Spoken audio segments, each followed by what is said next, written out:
Hello and welcome everybody to a new show on brain wash. आज हम बहुत ही interesting बात कर रहे हैं। क्यों? क्योंकि ये ना सबसे ज्यादा जरूरी चीज है हमारी जिंदगी में, सबसे ज्यादा। और उसका मंथ भी आ रहा है जिसे कहा जाता है फेब्रुअरी का मंथ। तो आप समझ गए होंगे थोड़ा सा क्या मतलब हुआ लव का।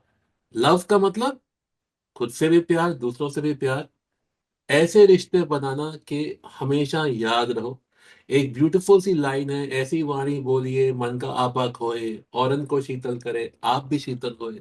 इसका क्या मतलब है कि अगेन द कनेक्ट, जो हमारे बीच में कनेक्ट है वो हमेशा ऐसा रहना चाहिए कि relax, comfortable, joyful and fun. और इसलिए हम आपके पास लेके आए हैं आज बहुत ही इंटरेस्टिंग गेस्ट को।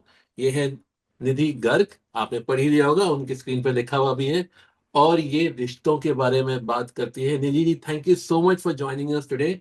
और मैं थोड़ा सा बता देता हूँ व्यूअर्स को, निधि जी का 12 साल का एक्सपीरियंस है इन guiding couples through marital bliss. और वो वेरियस माइंड फ्रेमिंग टेक्निक से करते हैं। ऑफ कोर्स हर चीज माइंड से शुरू होती है। बाय द वे, मैं भी यहाँ कभी बोल जाता हूँ ना, पर माइंड पूरी बॉडी में होता है, सिर्फ यहाँ नहीं होता। हर एक सेल का हमारा माइंड होता है। तो let's go and start and talk to Nidhi ji and get उनसे थोड़ी सी उनकी एक्सपर्टीज लेते हैं और अपनी जिंदगी के रिश्तों को थोड़ा सा हम बेहतर करते हैं। सो निधि जी, आपसे पहला सवाल मैं पूछूंगा, उसके बाद फिर और डीप जाएंगे कि लव जो कहा जाता है आपके लिए वो क्या है। सबसे पहले नमस्कार सर, आपको भी और सभी दर्शकों को भी।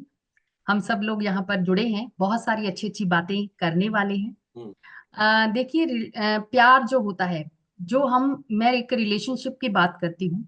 हस्बैंड वाइफ रिलेशनशिप में प्यार क्या होता है? हम्म। प्यार वो होता है जहां पर दोनों पति पत्नी हम्म। एक दूसरे के साथ हंसे, लेकिन हम्म। एक दूसरे के ऊपर नहीं हंसे। एक हम्म। दूसरे के साथ रोए, लेकिन एक दूसरे की वजह से ना रोए। यानी दोनों एक दूसरे के कंपेटिबल, एक दूसरे से उनको कंपैरिजन नहीं करना, बल्कि एक दूसरे को कंफर्ट देना होता है। राइट। यानी दोनों ही प्यार में जब होते हैं तो उन्हें त्याग करना होता है। हम्म। यानी एक दूसरे को सुखद बनाना होता है। तो ये प्यार होता है जहां पर वंडरफुल। हमारी लेने की नहीं बल्कि देने की भावना होती है। एब्सोल्युटली, आपने जो कहा बहुत ही अच्छी चीज कही कि देना होता है। मैंने ना एक जगह भी आज सुबह ही कहीं देख रहा था, उसमें दो ग्लास रखे हुए थे और दो भरे हुए रखे हुए थे कि हम जब अलग होते हैं तो भरे भरे ग्लास से साथ में आते हैं। तो हमारा काम क्या है, जो भी ज्यादा भरा है वो दूसरे में थोड़ा सा भर दे, ताकि एक बैलेंस बना रहे। और आपने यही बात की। Thank you so much didi ji for sharing us thank you. This amazing thought. And let's continue on. तो आप बताइए, आपको क्यों लगा कि आपको ये करना चाहिए? रिलेशनशिप में हाँ। जब हम ऑफलाइन में काम कर रहे थे, हाँ। उस समय बहुत सारी लड़कियां इस परेशानी को फेस कर रही थी।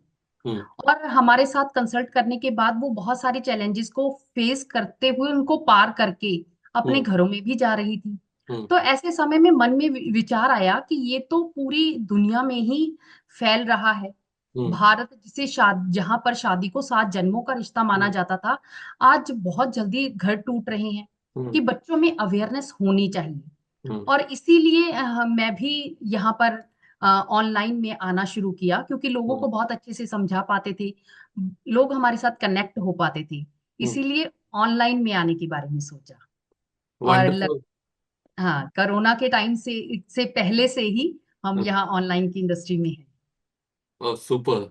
सो मतलब पूरे दुनिया भर में आप प्यार बांट रही हैं। हैं। यस सर, तो बिल्कुल।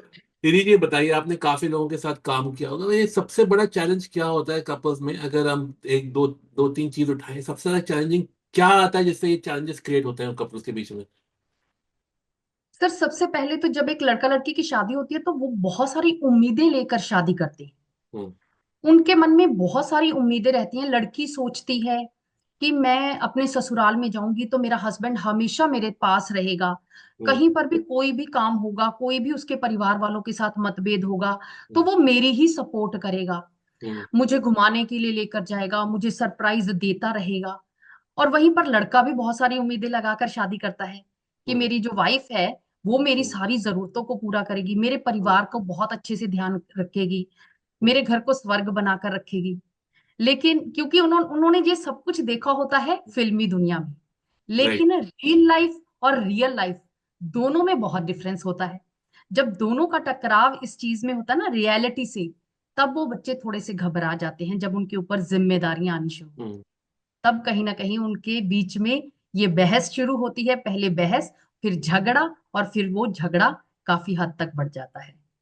आपने सही बात की, पिक्चरों ने बिगाड़, आई वोंट से कि पिक्चर हमें अच्छा भी फील कराते हैं काफी सारी। बिल्कुल। मैं भी यही सोचता हूँ कि मूवी से ना, जब से DDLJ और हम आपके हैं कौन जैसी मूवी है, अरे सब कुछ पिक्चर परफेक्ट है, बस दी एंड और हैप्पी एंडिंग हो जाएगा भैया। हैप्पी एंडिंग है, वो स्टार्टिंग है। स्टार्टिंग है। वो हाँ। लगता है ऐसा है, वहां पर लिखा होता है दे एवर हैप्पीली एंडेड, हाँ। लेकिन लाइफ तो उसके बाद शुरू होती है ना, उसके आगे की लाइफ तो दिखाते ही नहीं है। Absolutely, absolutely. तो ये जो लोग आते हैं आपके पास, अ, हमारे जो व्यूअर्स हैं वो भी बहुत सारे देख रहे होंगे। मैं एक दो चीजें आपसे पूछता हूँ। सबसे पहले, लोगों के बड़े सारे मिसकंसेप्शन होते हैं प्यार को लेके। तो ये प्यार चीज होती क्या है? एक्चुअल में प्यार क्या होता है, मैंने आपको पहले ही बताया है हम्म। कि प्यार का मतलब तो आपसी समझ, हम्म। त्याग होता है। हम्म। लेना नहीं होता है कि हम्म। मुझे ये भी मिल जाए, मुझे ये भी मिल जाए। हम्म। प्यार का असली मतलब तो देना होता है। हम्म। जहां पर इंसान सबसे ज्यादा लेने के बारे में सोचने लग जाता है ना, कि मुझे सरप्राइज मिले, हम्म। मुझे सारी ऐश मिले, मुझे सारे आराम मिले, तो वहीं पर थोड़ी सी दिक्कत आना शुरू होती है। हम्म। तो उम्मीदें जो हैं वो थोड़ी कम रखनी चाहिए, देने की भावना ज्यादा रखनी चाहिए। जब हम देने की भावना रखते हैं तो बदले में हमें भी मिलता है, हम्म। क्योंकि कुदरत का ये नियम है कि जो हम देते हैं वही हमें कई गुना होकर मिलता है। रिस्पेक्ट देंगे तो रिस्पेक्ट मिलेगी, प्यार देंगे तो प्यार मिलेगा। तो तो बेसिकली आप जैसे बोल रही हैं, इट्स लाइक एक पौधा है, आप लेके आए छोटा सा, तो शुरू में बिल्कुल, तो आपको कुछ नहीं देगा, वो आपको ही कुछ सालों तक देते रहना पड़ेगा। खाद भी, पानी भी, और बाकी सारे न्यूट्रिएंट्स भी। और फिर एक दिन जाके वो फलेगा और फिर आपको वो फल वापस देगा। फल देगा, और फिर वो इतना विशाल हो जाएगा कि उसके नीचे कोई भी व्यक्ति अपने सभी थकावट भी दूर कर सकता है, हम्म। उसके फलों का आनंद भी ले सकता है, हम्म। और अपने जीवन में छाया भी ले सकता है। Perfect, awesome. सो आपसे जो आपने बात की थी माइंड फ्रेमिंग टेक्निक, किया मैंने पढ़ा भी था आपके इंट्रोडक्शन में। तो जी जी। ये माइंड फ्रेमिंग टेक्निक क्या होती है? जो हमारे दिमाग में जब से हम शुरू होते हैं, हम्म। मतलब जब से हमारा जन्म होता है, हम्म। तब से हमारे दिमाग में बहुत सारे बिलीफ्स होते हैं, हम्म। जिसकी वजह से कई तरह के माइंड पैटर्न हमारे बनते रहते हैं। हम्म। और इनमें से कुछ पैटर्न हमारे नेगेटिव होते हैं, कुछ पॉजिटिव होते हैं। हम्म। लेकिन जैसे ही एक नया जीवन कोई भी लड़की शुरू करती है, हम्म। तो कई बार ऐसा होता है कि उसके उन नेगेटिव पैटर्न जो होते हैं उनके पॉजिटिव पैटर्न्स पर हावी हो जाते हैं। हम्म। यानी उसके अंदर अच्छाइयां बहुत होती हैं, हम्म। लेकिन कुछ नेगेटिविटी भी होती है, क्योंकि इंसान है, नेगेटिव पॉजिटिविटी दोनों से बना है। हम्म। तो वो थॉट्स जो होते हैं वो नेगेटिव हावी हो जाते हैं जब उस पर, तो कहीं हम्म। ना कहीं उनका रिश्ता डगमगाने लग जाता है। और ये माइंड फ्रेमिंग की जो टेक्निक्स है, हम्म। इसके द्वारा मैं उनको वो जो पॉजिटिविटी उनके अंदर की दब गई होती है, हम्म। उसको बाहर निकाल कर उसे बताती हूँ कि तुम क्या हो, हम्म। तुम क्या कर रही हो। जैसे ही वो अपनी रियलिटीज को देखती हैं, तो वो हम्म। एकदम से चेंज हो जाते हैं, चाहे वो हस्बैंड है चाहे वो वाइफ है। अपनी रियलिटी देखते ही उनको पता चलता है कि मैं क्या थी और क्या बन गई। ओके। सो तो इस एक कोई एक्सरसाइज ले पाएंगे जिसको हम थोड़ा सा भी उसको थोड़ा सा और डीपर समझा सकें कि क्या करना है? बिकॉज ये प्रॉब्लम जो आपकी ना, ये हर एक जने की प्रॉब्लम है। अब मैं आपको बताता हूँ कि जब हमारी बातें होती हैं तो मैं तो सबको ये बोलता हूँ कि भाई, हर दिन को नया दिन समझ के चलो। बिल्कुल। आज सुबह पूछ लो अपनी वाइफ से या हस्बैंड से, आज खुश है ना? तो हम्म। चलते हैं। तो जो एक दो टेक्निक्स बताइए हमें माइंड फ्रेमिंग की, जो हमारे जो कपल्स हैं, हमारे यंग व्यू का व्यूअर्स हैं, ओल्डर व्यूअर्स हैं, टू बी मैरिड हैं। आजकल तो relationship is like okay, before marriage, marriage, and then before after. Second marriage, and then second marriage. बिल्कुल बिल्कुल, ये बात तो है ही। तो जो माइंड रिफ्रेमिंग टेक्निक्स होती हैं उनमें मैं सभी तरह की चीजों को यूज करती हूँ। ओके। कुछ विजुअलाइजेशन की टेक्निक्स को यूज करती हूँ, कुछ उनको जैसे लिखवा कर भी बहुत सारी चीजें करवाती हूँ, ओके। जिससे कि वो लिख कर भी अपने आप को, क्योंकि सबका अपना अपना सोचने का तरीका अलग होता है, समझने का तरीका भी अलग होता है।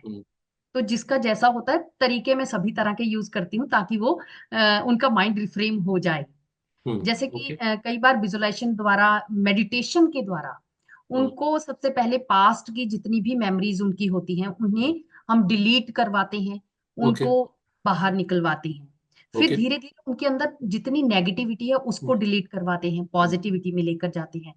जिनको वो माफ नहीं कर पाते हैं, हम्म। उनके अंदर बहुत सारे गिल्ट होते हैं, हम्म। चाहे वो बचपन के हों, चाहे वो शादी के बाद के हों या शादी से पहले के हों। हम्म। वो भी गिल्ट उनके साथ चल रहे होते हैं जो उनकी शादी पर इफेक्ट डाल रहे होते हैं। हम्म। तो वो गिल्ट उनके जैसे माइंड रिफ्रेमिंग टेक्निक्स को ही यूज करके, यानी मेडिटेशन द्वारा, हम्म। कुछ लिखने से और कुछ सांसों द्वारा उन हम्म। सारी चीजों को बाहर निकलवाते हैं। हम्म। तो फिर धीरे एब्सोल्युटली। धीरे। यस।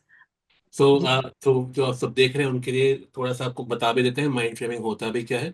बेसिकली हमारे जो थॉट्स हैं उससे हम एक्ट करते हैं, और थॉट्स हमारे आते हैं माइंड से। जी। अगर हम अपने माइंड को फ्रेमिंग मतलब उसको ट्रेन करें ताकि उसके थॉट्स बदल दें, तो हमारे एक्शन भी बदल जाएंगे।